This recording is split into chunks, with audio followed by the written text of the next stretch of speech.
Hello, everyone, and either welcome or welcome back to the Gender Libertarian Podcast. If you do like this, please rate, comment, and subscribe.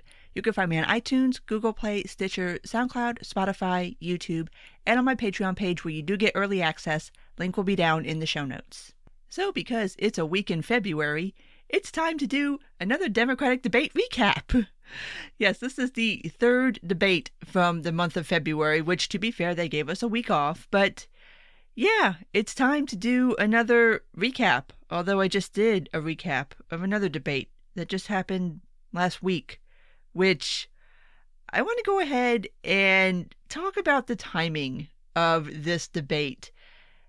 Yeah, why did we just have two debates in the span of a week?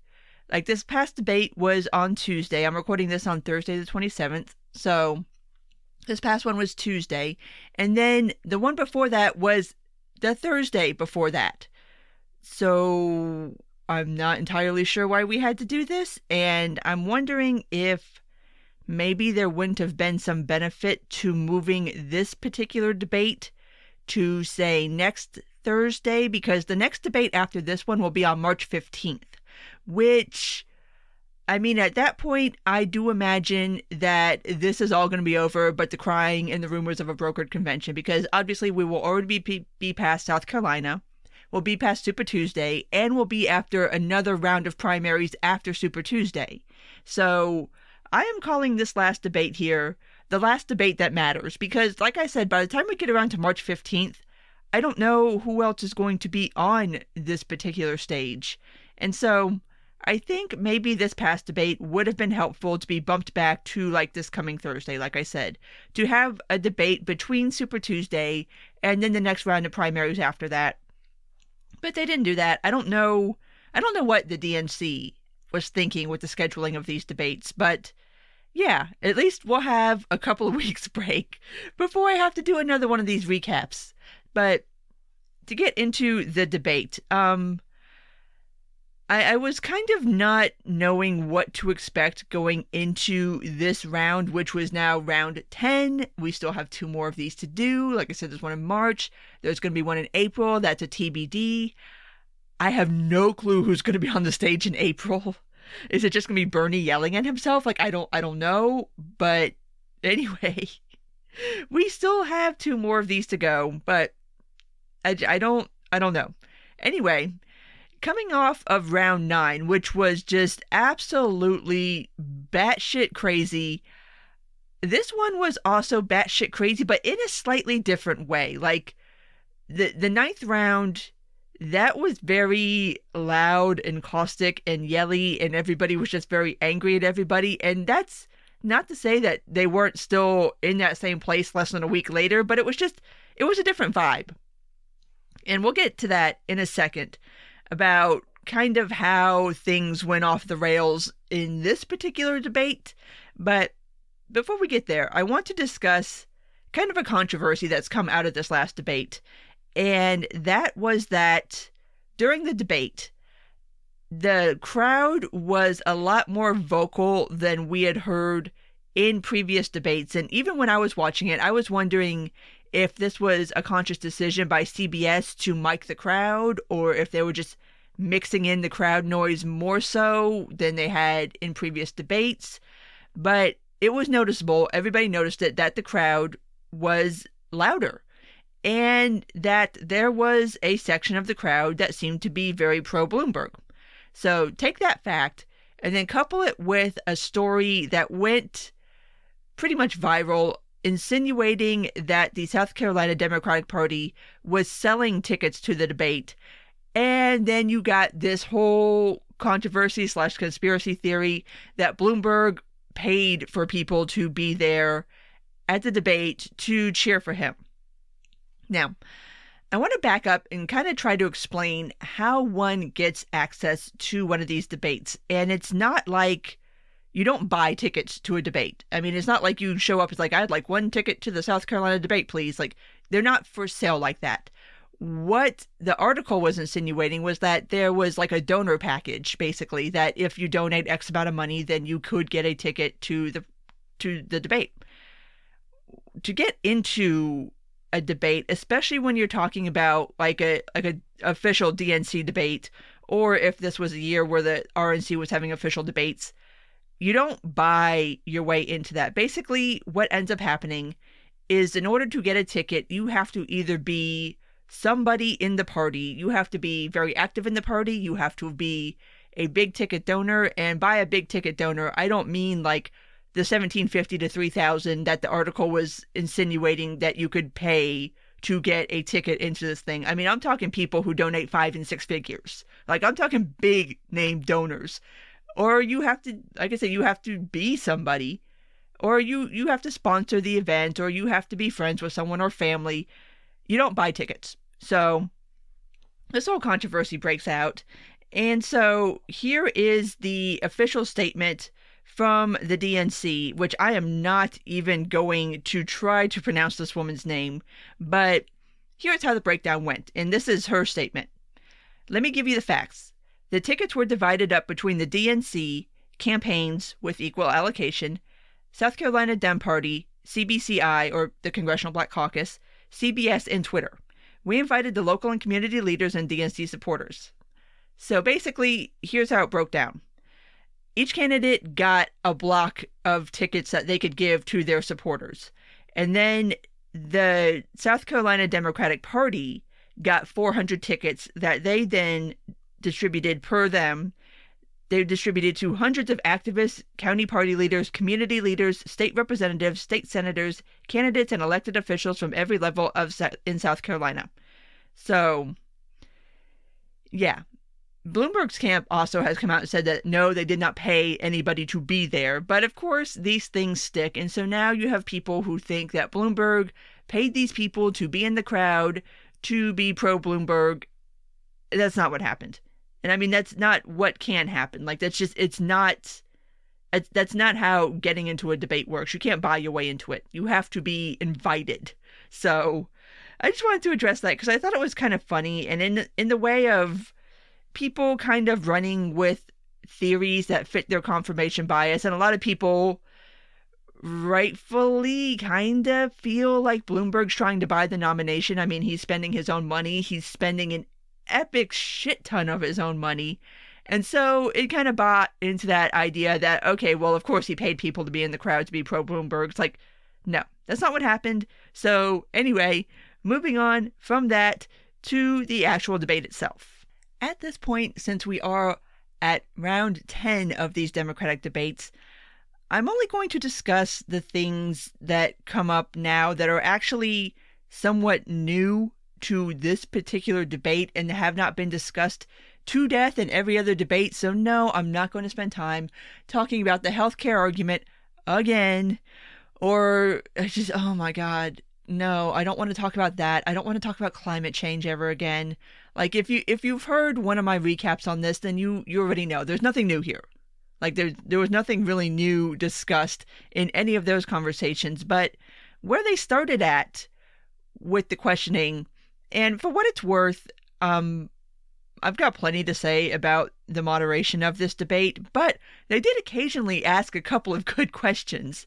And the one they started with was posed to Bernie, but also to everybody on the stage, is that how exactly do you sell the idea of revamping the economy when we have these record low unemployment numbers?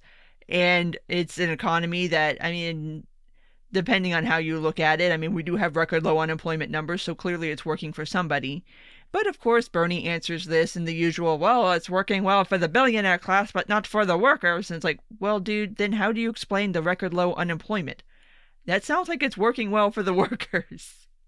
But of course, I mean, there is no good answer to this question because there is no good answer to that question. Like, how exactly are you going to pitch whether you're Bernie and you really just want to go whole hog on whatever the hell Bernie would be able to accomplish? I mean, he has in the past said that he does want to nationalize certain industries.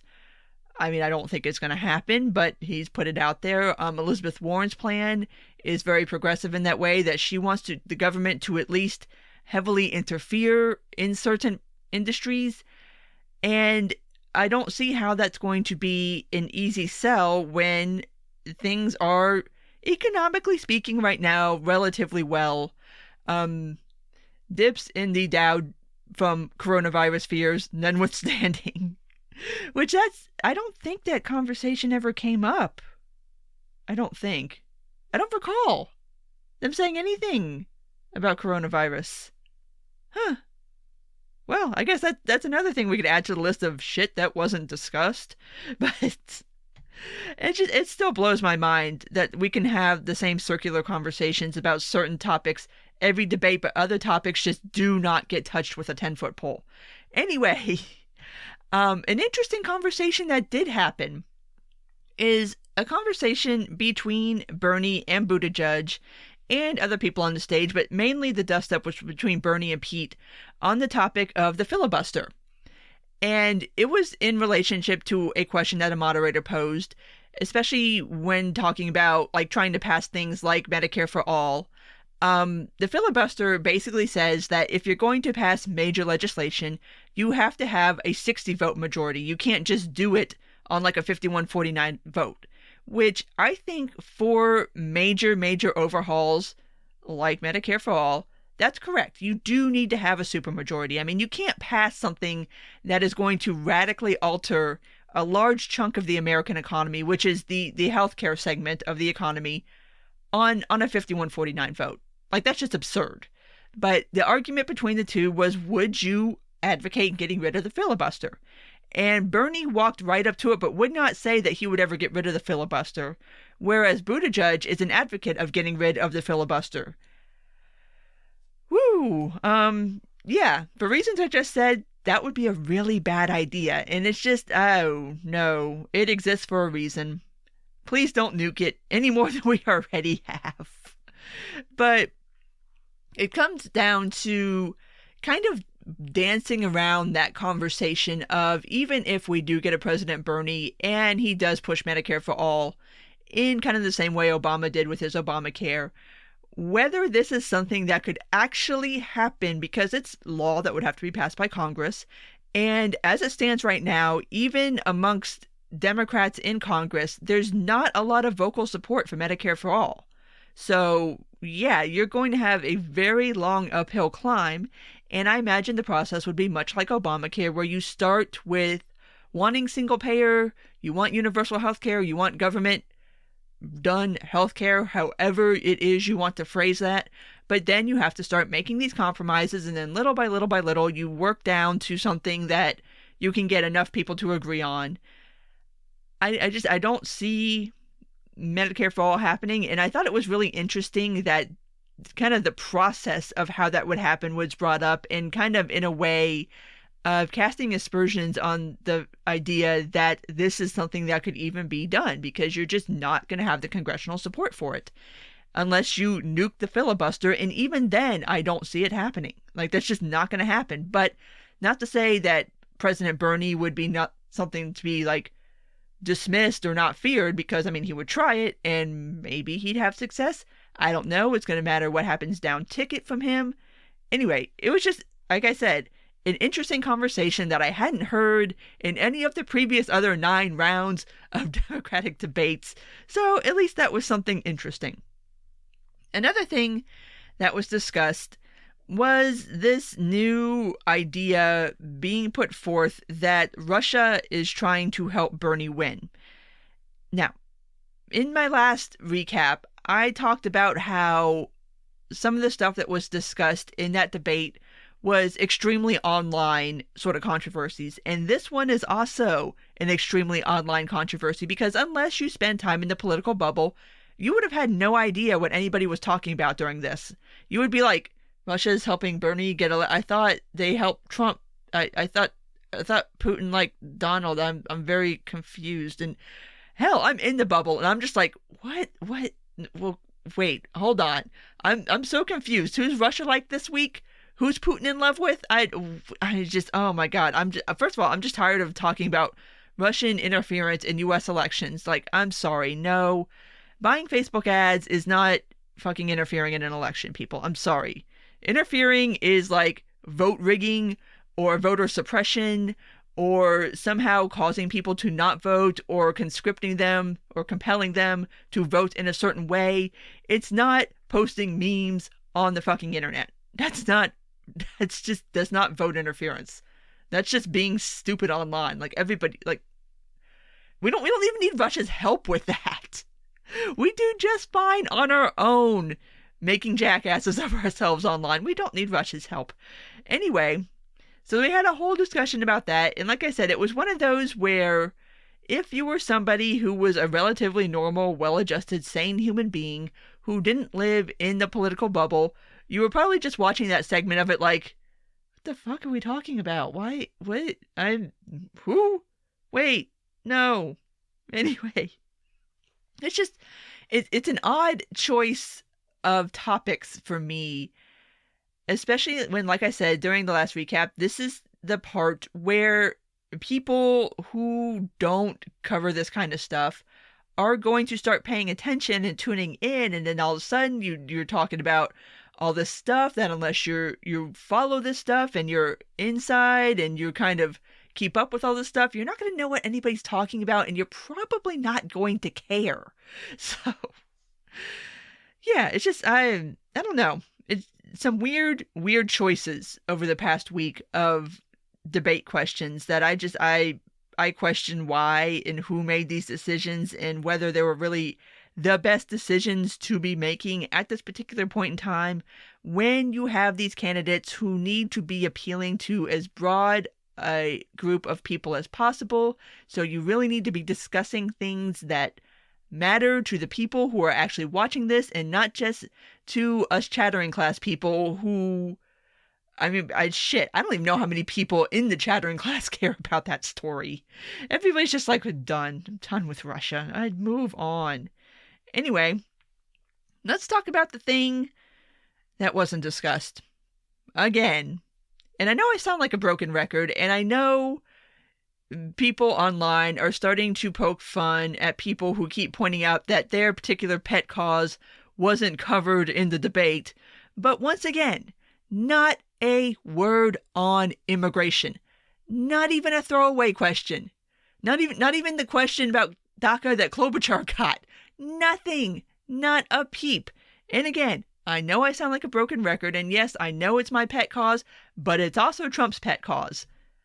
And so it's glaring now. Like, you have lots of people pointing this out that they're not touching immigration. And a theory I saw put forth, and I don't think this is an entirely incorrect theory. I don't know if it's entirely the explanation, though.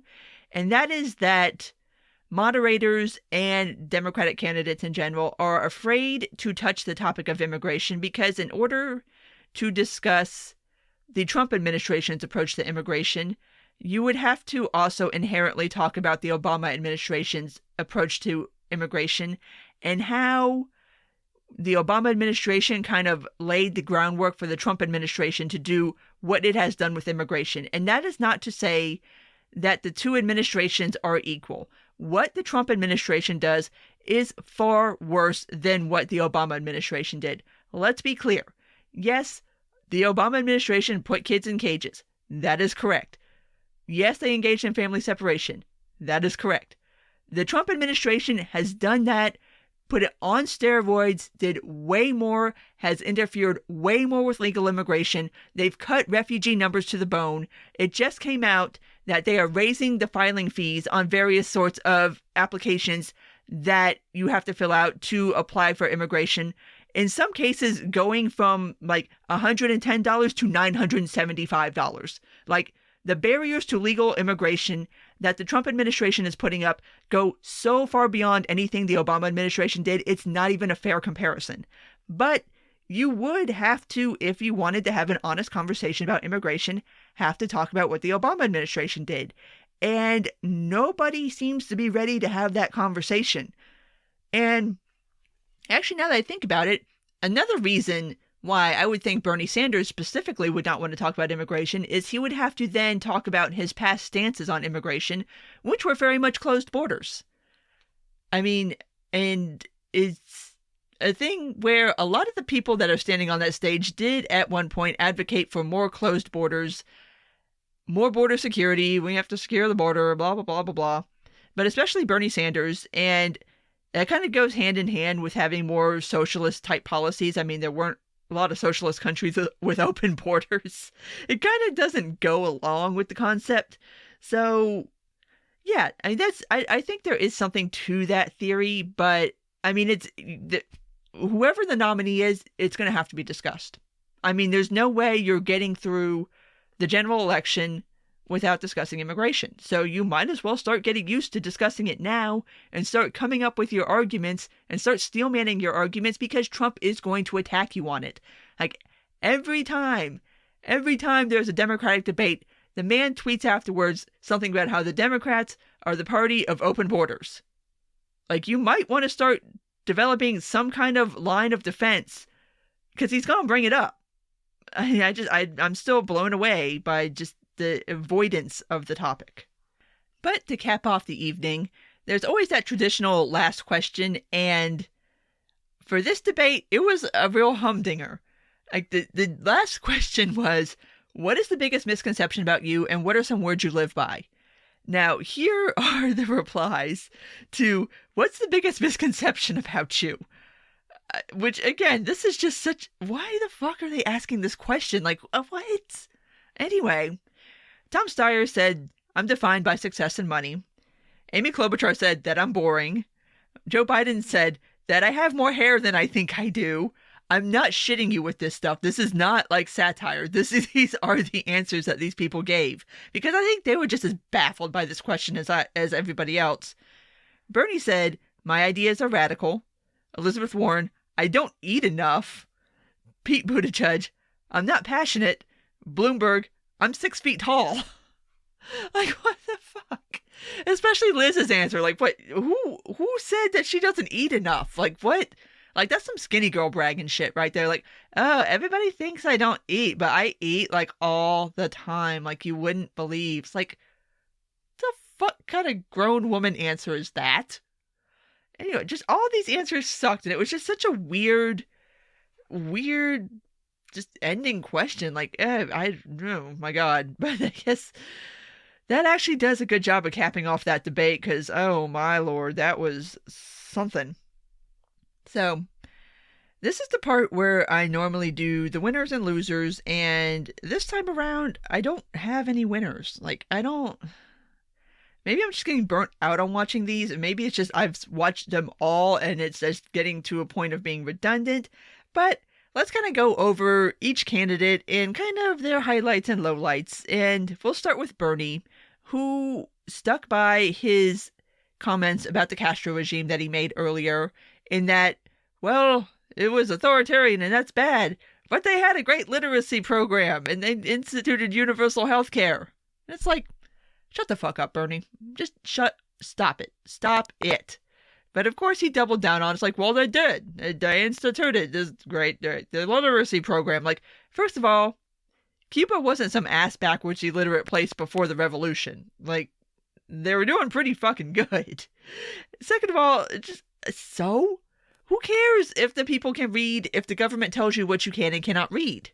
Who cares if you have universal health care if the hospitals are complete dumps?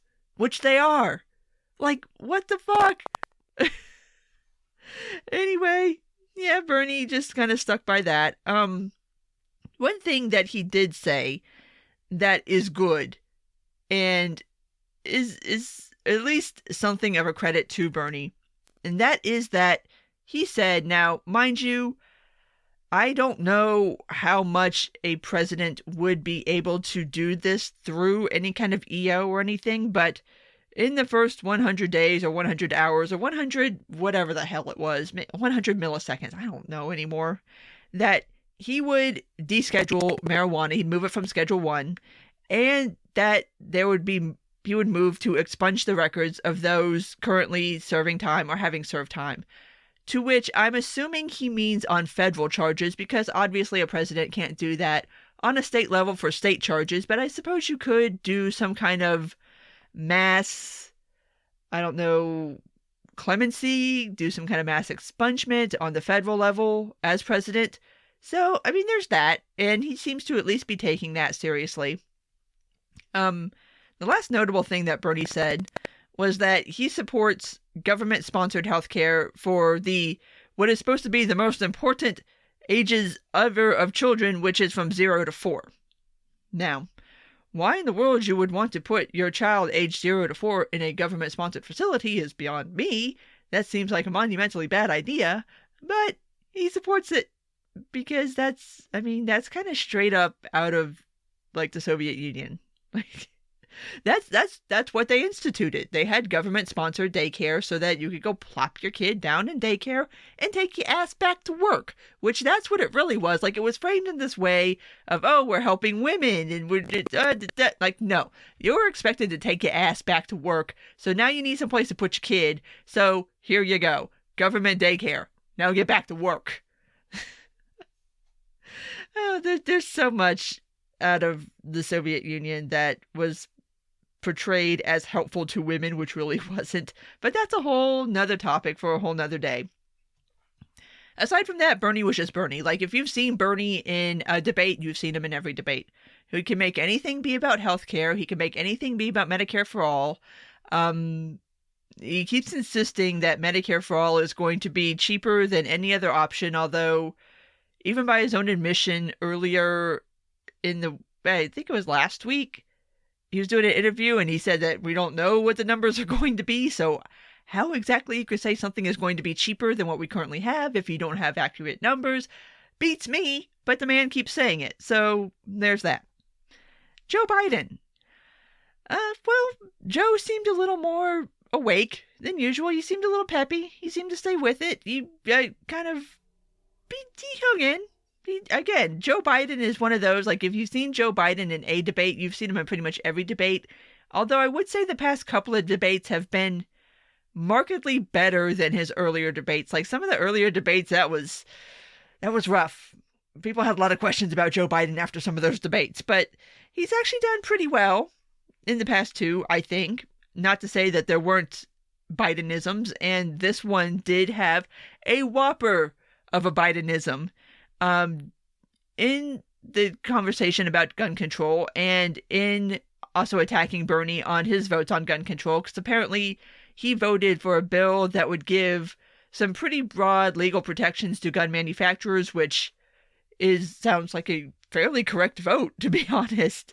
But Biden popped out with the little stat that 150 million people have been killed by guns since 2007. Which means a lot of you listening to this are dead, and you don't know it, and you're listening to this from the next dimension. 150 million people killed by guns since 2007. We're, I think, at 320 million people in the country right now. Half the country died since 2007, y'all. You didn't know it, though. But that's a Bidenism. Maybe he meant to say 150,000? Maybe he meant to say 1.5 million? Who knows? It's fucking Joe Biden. It's crazy Uncle Joe. I mean, I don't know. There's nothing you could say about Joe Biden that hasn't already been said at this point. Yeah, his brain is made out of cheese. He's old as hell. His face doesn't move. I'm not quite sure if he's going to even make it through a term as president. I can also say the same thing about Bernie Sanders and Elizabeth Warren. I don't know if I trust these people to actually be able to physically make it through a term as president because they're all old as shit. So, why do we have so many old people running for president? Like, if I was old, this is literally the last thing I would be doing with my life. Especially if I was a millionaire or a billionaire. I'd be like, screw this. I'm going to go sit down. I'm not running anywhere. I'm sitting down. But a couple of other somewhat interesting things to come out of Joe Biden is that he would, in some capacity, again, I am not entirely sure how a president would do this, would go after those people who gentrify neighborhoods. Okay. And I get that the gentrification argument is a very difficult one. And it's one that I struggle with too, because I genuinely understand both sides of the argument. I understand people wanting to go in and make neighborhoods better, improve them, but also at the same time, when you do that, it raises property costs, and so you're kind of pricing people out of neighborhoods who were originally in those neighborhoods. And some people say that the solution to that is just tell people not to sell their property, which, okay, cool, but if, say, you bought a house at $150,000 and now somebody's offering you $500,000 for it, like, I'm not going to tell somebody to walk away from life-changing money like that. Like, I think that's a huge ask to ask anybody to do. So I get the gentrification conundrum and how you square that circle. I'm not entirely sure how it is that you kind of preserve a neighborhood while also improving it, because by improving it, by definition, you're not preserving it. So it's a tough conversation. It really is. And I don't have an answer to it, but I don't think the answer is somehow punishing people who want to gentrify neighborhoods. Like, that doesn't seem like the answer. And also, he said that he would nominate a black woman to the Supreme Court if he were president, and a Supreme Court nomination opened up, which, I mean, that's not really a great way to pick a Supreme Court nominee, but hey, he put it out there, so there you go. Joe Biden going to nominate a black woman to the Supreme Court. Yeah, so again, Biden is just Biden. I don't know what else to say about him.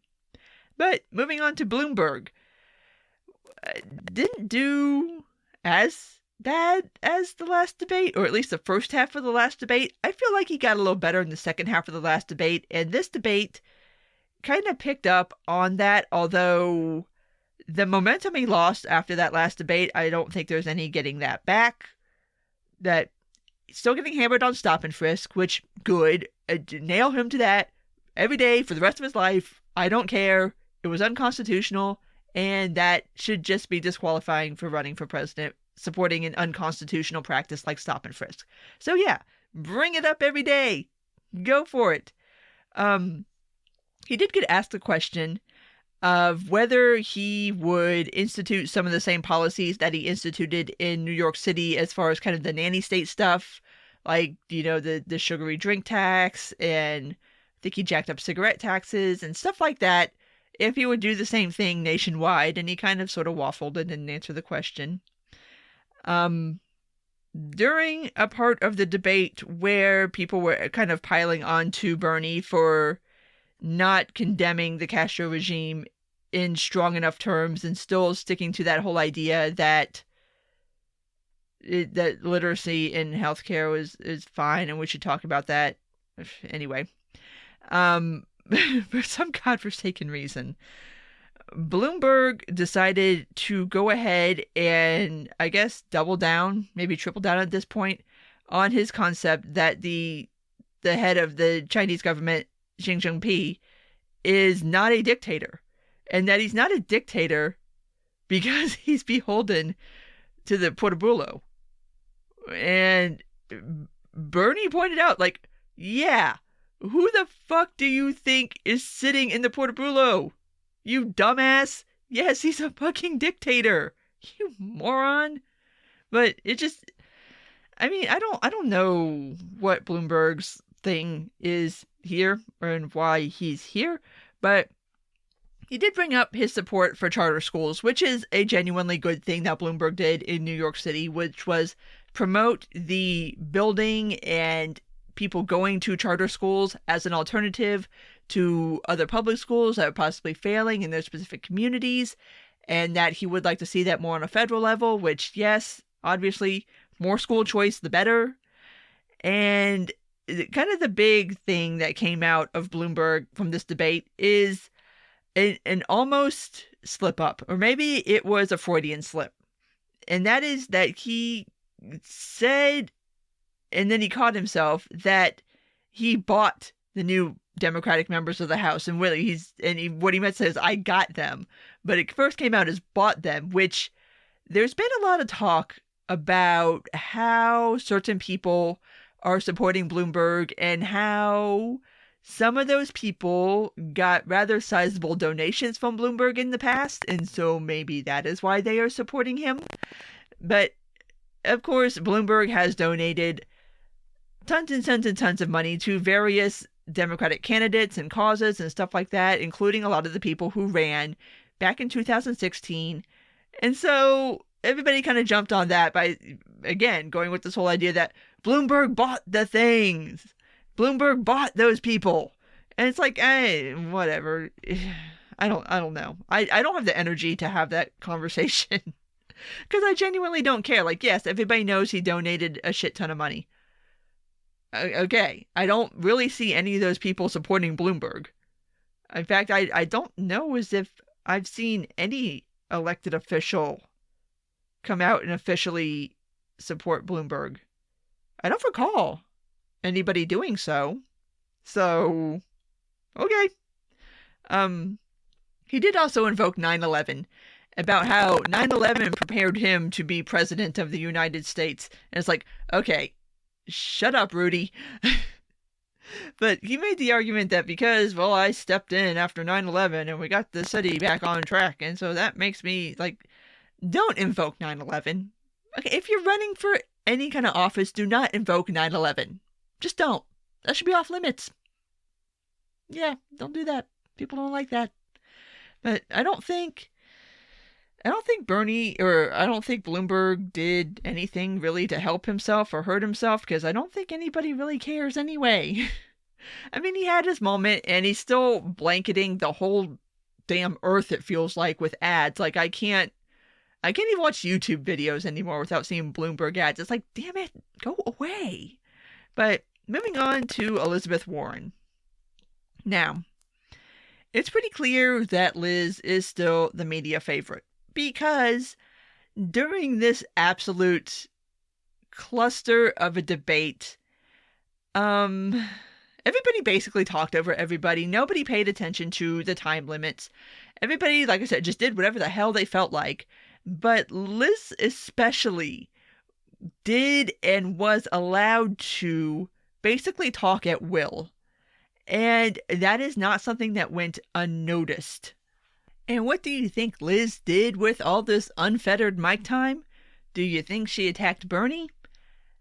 She did once, in the beginning, talking about how, in comparison to his Medicare for All plan, her plan is better because she has a plan. Did you know Elizabeth Warren has plans? And how to fund things? Which is basically her stupid 2-cent wealth tax that's supposed to fund everything from college to healthcare to free ponies to God knows what the hell else she's promised this money to.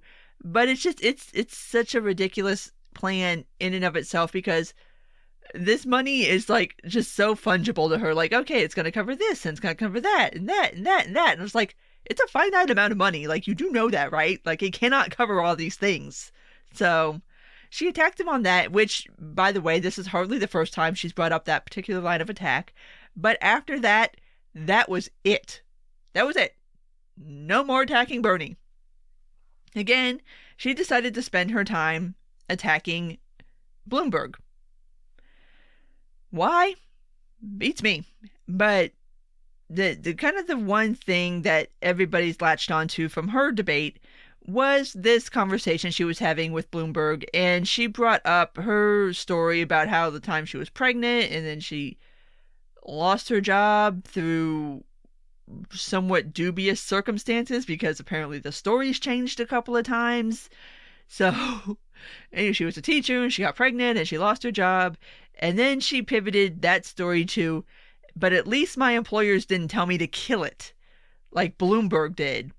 And this is referencing an anonymous quote from a woman who said that when she told Bloomberg that she was pregnant, that Bloomberg told her to, quote unquote, kill it.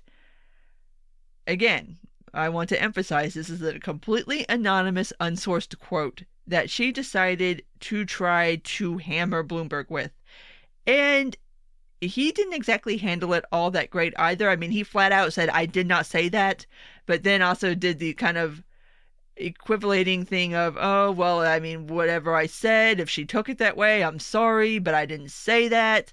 You know, that just the stupid weaselly way of trying to get out of these sorts of conversations. But he says he didn't say it. There's no proof that any of it was said.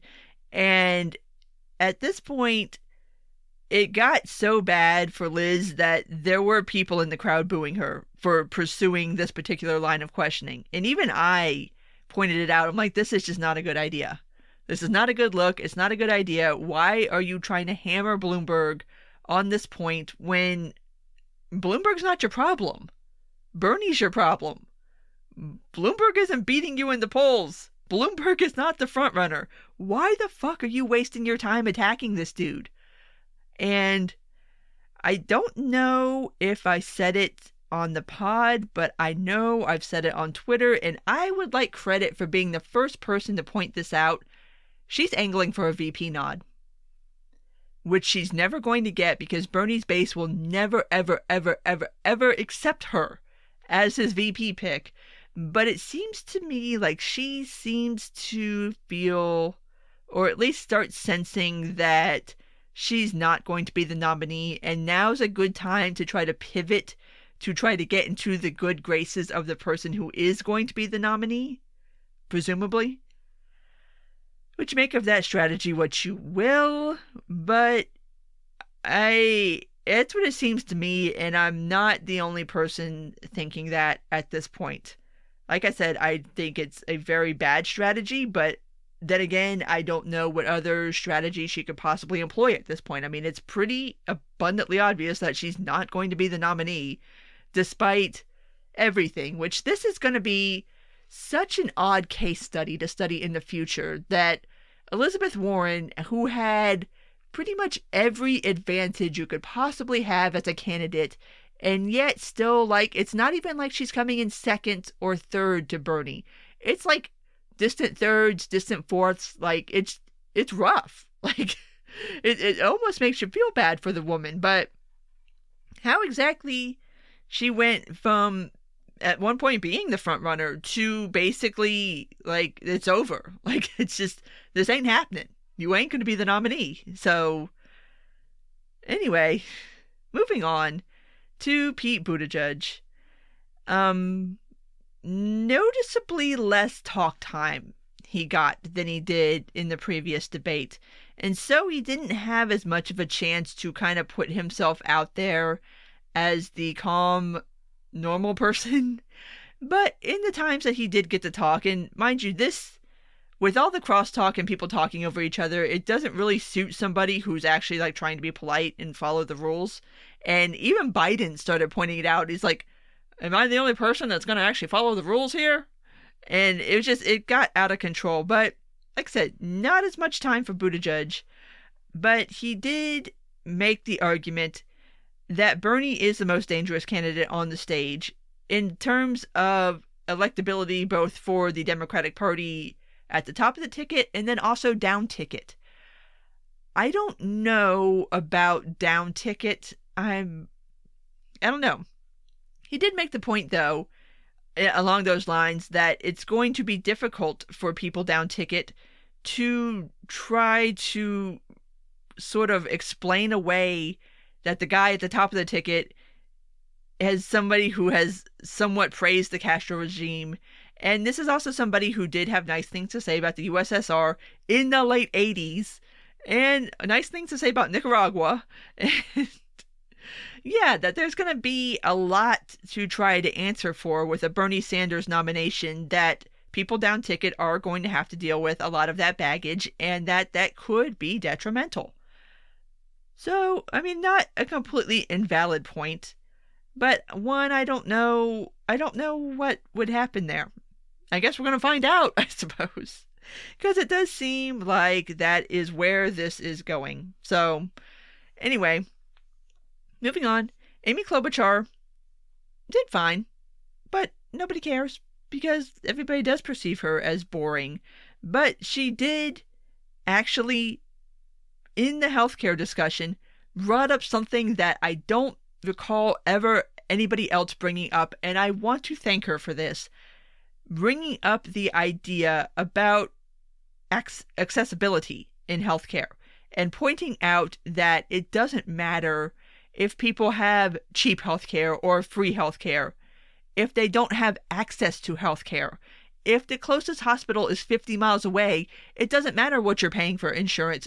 you still don't have access to healthcare, and that is a problem that needs to be addressed. Along with cost is accessibility, and she's absolutely right there.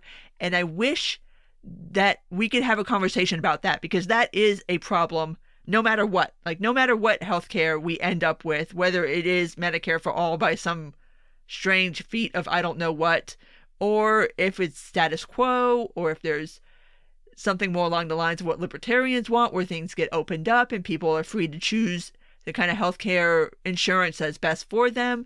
Accessibility is still the other half of that equation. So yes, thank you, Amy, for bringing that up. I thought that was a really good point that sadly nobody else on the stage engaged with, but hey, at least somebody brought it up. And then lastly, Tom Steyer.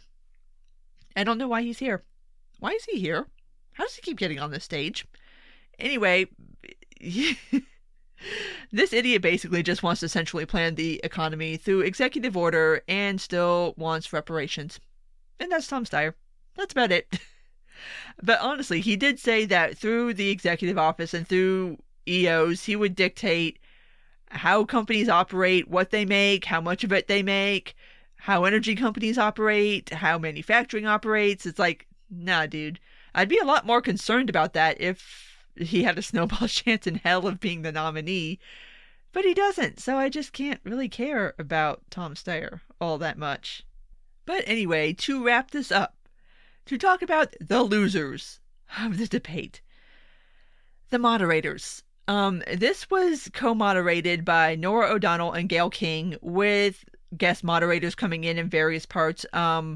There was a Twitter component to this, so you did have people coming in and posing questions that were posed on Twitter. Wow. Yeah. I noticed, and I called this probably about 10 minutes into the debate, that they were going to completely lose control of the debate, and they did. Like, there were points where it was like they might as well have not have been there. That's not good. Like, your job as a moderator is to moderate. And everybody on stage just ran all over these two women. And I was just like, this is a disaster. This is an absolute fucking disaster. And like I said, it wasn't the disaster of round 9 where it was just, it was a different kind of disaster in where it's just like, you couldn't get anything, nothing. Like, everybody's just talking over everybody. Everybody's just doing whatever they want. They're running over time. They're making whatever points they want to make. They're not answering the questions. They're pivoting to whatever the hell it is they want to talk about. And the moderators had absolutely no control over this debate. Yeah. That's bad. Again, when this is the time where normal people are starting to tune in, if they first tuned into these past two debates, they're probably like, all of these people are batshit crazy. They are all awful, awful, crazy people. And that's not really what you want to be presenting to the American people right now, because this is the time when swing voters and independents and undecided people start tuning in to be like, okay, well, what are my alternatives here? Especially if you're voting in a Democratic primary. Like, okay, what are my options here?